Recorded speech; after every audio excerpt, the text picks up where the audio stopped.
Here we have the Ariston Dishwasher. To operate with it, make sure the wall switch is on. Then open the dishwasher and load the capsule. Here. Close this compartment and close the dishwasher. Then press this button to turn it on.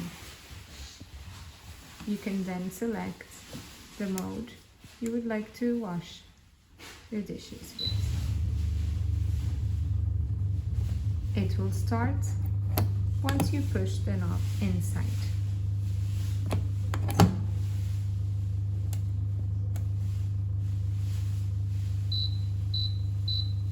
To reset it, put it on the reset mode.